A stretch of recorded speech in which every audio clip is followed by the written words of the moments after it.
Assalamualaikum warahmatullahi wabarakatuh. Selamat pagi anak-anak kelas 7. Pagi ini hari Kamis tanggal 19 November 2020. Bertemu kembali dengan Ayah Trian.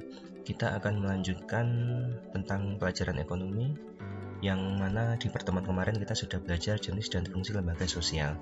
Maka ini Ayah tulis part 2 di sini, bagian 2, yaitu lanjutan dari pertemuan sebelumnya bersama Ayah Trian. Mohon disimak dengan baik. Nah, sebelum belajar, alangkah lebih baiknya kita berdoa terlebih dahulu agar apa yang kita pelajari dapat bermanfaat, dapat fokus, dan belajar dengan maksimal. Kemudian, tetap protokol kesehatannya dipatuhi, mulai dari memakai masker. Ini wajib sih memakai masker, kemudian cuci tangan dengan sabun apabila selesai dari keluar rumah.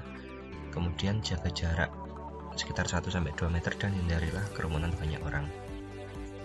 Nah, dalam jenis lembaga-lembaga sosial ini kita ada 5, yang mana pada pertemuan sebelumnya kita sudah membahas lembaga keluarga.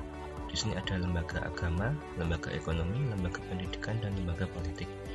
Berarti kita langsung ke lanjutan dari kemarin, kita ke lembaga agama. Nah, lembaga agama sendiri adalah sistem keyakinan atau praktek keagamaan dalam masyarakat. Jadi lembaga atau instansi atau tempat, bisa contohnya mungkin masjid dan lain-lain. Jadi ada lembaga yang bersifat keagamaan. Agama sendiri artinya yaitu ajaran yang mengatur tata keimanan dan peribadatan kepada Tuhan yang berhubungan dengan pergaulan manusia. Kalau kita agama Islam, di non-muslim mungkin ada Kristen, Hindu, dan Buddha. Sesuai dengan agama masing-masing. Semua agama yaitu mengajarkan tentang tata keimanan kepada Tuhan. Kemudian fungsi dari lembaga agama sendiri, yang pertama, sebagai pedoman hidup bagi individu maupun kelompok. Jadi hidup kita perlu pedoman atau perlu tuntunan. Nah, kalau lembaga pedoman kita kan dengan Al-Quran. Nah, di sini lembaganya atau tempatnya. Kemudian untuk menghindari perilaku menyimpang, misalnya membunuh. Jadi kalau orang beragama, orang tidak akan melakukan perilaku yang menyimpang. Beberapa perilaku seperti mencuri atau melakukan kesalahan yang mana akan mendapatkan dosa. Kemudian fungsi yang ketiga, sebagai pedoman perasaan, keyakinan, atau confident. Siapapun yang berbuat baik maka akan mendapat pahala, di mana yang melakukan kesalahan akan mendapatkan dosa, yang melakukan kebaikan akan mendapatkan pahala.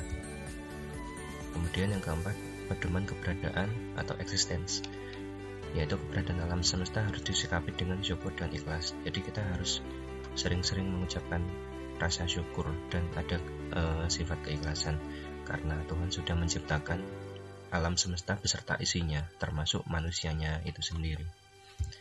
Kemudian pengungkapan keindahan atau estetika, misalnya membangun tempat ibadah seperti masjid yang megah dan dengan beberapa corak-corak atau ukir-ukiran yang sangat indah, itu merupakan pengungkapan keindahan. Kemudian yang keenam, memberikan identitas kepada manusia sebagai bagian dari suatu agama. Nah, itu 6 dari fungsi lembaga keagamaan. Kemudian yang ketiga, lembaga ekonomi. Nah, lembaga ekonomi itu sendiri yaitu didirikan atau tujuannya didirikan untuk mengatur kegiatan ekonomi di masyarakat. Tentunya anak-anak sudah belajar tentang kegiatan ekonomi, misalnya perdagangan, jual beli, ketenaga kerjaan, dan lain-lain sebagainya.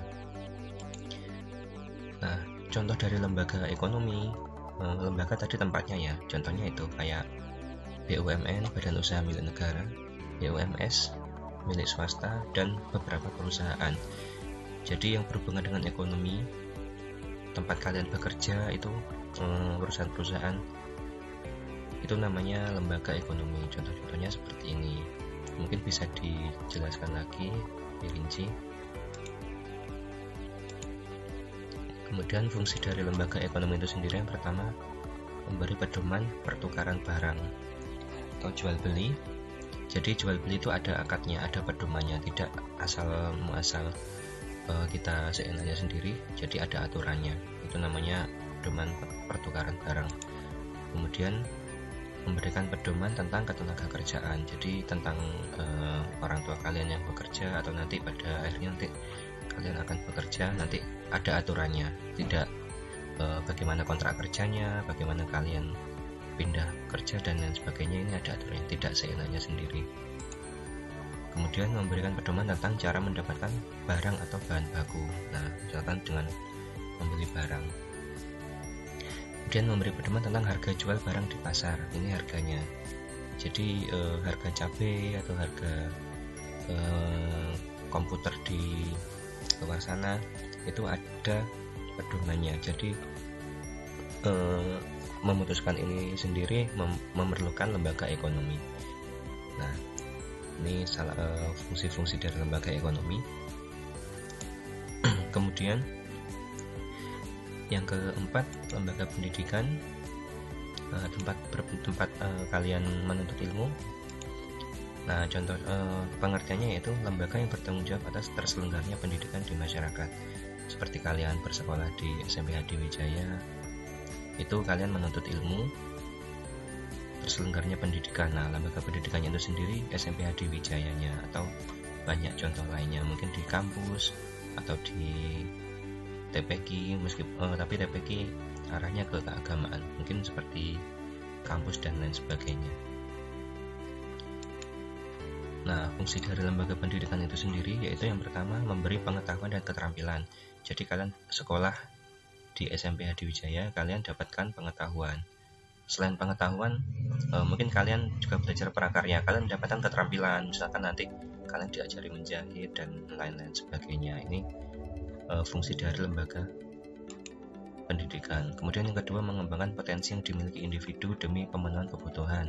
Misalnya kalian mengikuti kegiatan ekstrakurikuler, misalkan musik, atau mungkin olahraga, kalian ikut badminton, atau mungkin kalian mengikuti OSIS. Ini lembaga pendidikan mengembangkan potensi yang dimiliki kalian, yang awalnya pemalu menjadi berani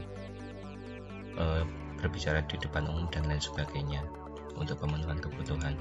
Kemudian yang ketiga, mengembangkan cara berpikir rasional. Jadi semakin banyak kalian menuntut ilmu, kalian semakin bisa berpikir rasional, kalian akan tumbuh dewasa dan mulai berpikir.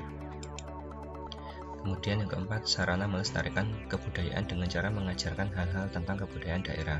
Nah, mungkin ini di pendidikan kewarganegaraan PPKN atau dalam kalian belajar bahasa Jawa dan lain sebagainya, ini diajarkan tentang budaya atau sejarah budaya di masyarakat seperti apa, budaya Oseng seperti apa.